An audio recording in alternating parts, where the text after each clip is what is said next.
Hey everyone, we're the Crafty Gals, and a couple days ago on the scrapbook layout video, I said that I would be making a tutorial about using Cricut pens. And that's what I'm going to do on Cricut Wednesday this week.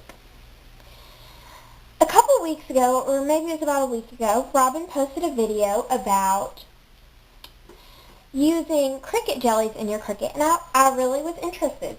And I thought that Cricut markers were the only way you could draw, and then I began to think, there's got to be other ways. So I looked up those Cricut jellies, and they're about $60 for a pack of 12. And to me, that's a little pricey for something that I might not like. So while I was reading about all that, I found these mini gel pens. Staples makes them. It was $5 for a pack of 12, and it comes with a lot of different colors. It's about 3.5 inches. It's a pen, but it's not thick enough to replace the blade housing. And so you just use grips, and I'm going to show you guys all about that. So I'm going to turn on my Cricut. I'm going to turn it off because I got to figure out. I think I'm just going to use Georgian Basic shapes today. Just something real simple. And you might not like this look enough to go on a scrapbook page, or you might love it so much that you want it in a lot of scrapbook pages. So that's just kind of where opinion comes into play. First thing you're going to do is you're just going to take out the blade and blade housing. You don't need that. See that? So you just take it out. Now you use an orange. Bright orange. So now what you're going to do is these pens have polka dots on them. And it goes from solid to polka dots. So what you do is you take your grip, and I'm just using regular pencil grips, and you push it up to where the polka dots start. It's a little bit hard to get on there because of the plastic.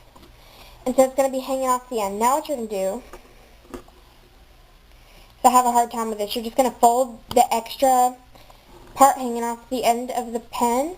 You're going to fold it to match up where you had slid it on. So it's double on there and it's short.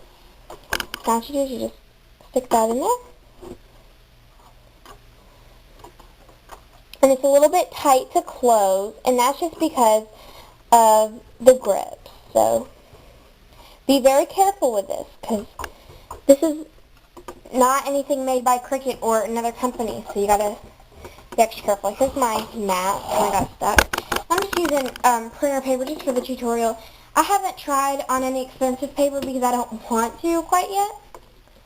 I really want to make sure I know it before I use good paper. So I've just been using printer paper and just plain cardstock. So you're going to just put your paper on there like always. So push this back a little bit. Okay, turn it on.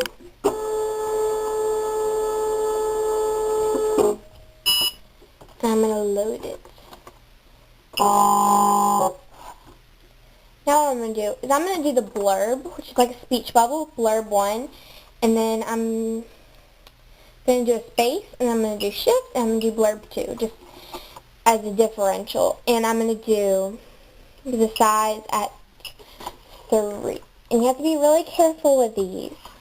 They really got to be. They can't be too high up, because if they're too high up, they won't reach the paper. If they're too low, they'll drag whenever the Cricut is supposed to take the blade off and move it. It'll just drag and it'll leave a line. The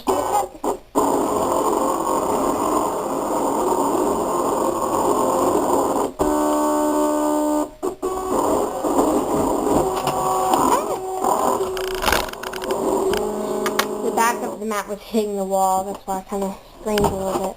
Unload. Okay, I have the images drawn out. It's kind of hard to see because it's bright orange. That's blurb 1, and this is blurb 2, and they're both kind of speech bubbly. I do not know how to cut it out using the Cricut. Obviously, I can cut it out by scissors, so I need to know how to cut it out using the Cricut. And as I mentioned in my last video, it could be because I don't have the Cricut expression. I'm not exactly sure, so please comment and tell me, because I really want to know, and that would help me out a lot. And as I've been talking, I kind of just cut this out by hand using scissors. What I got. Very cute. Thanks for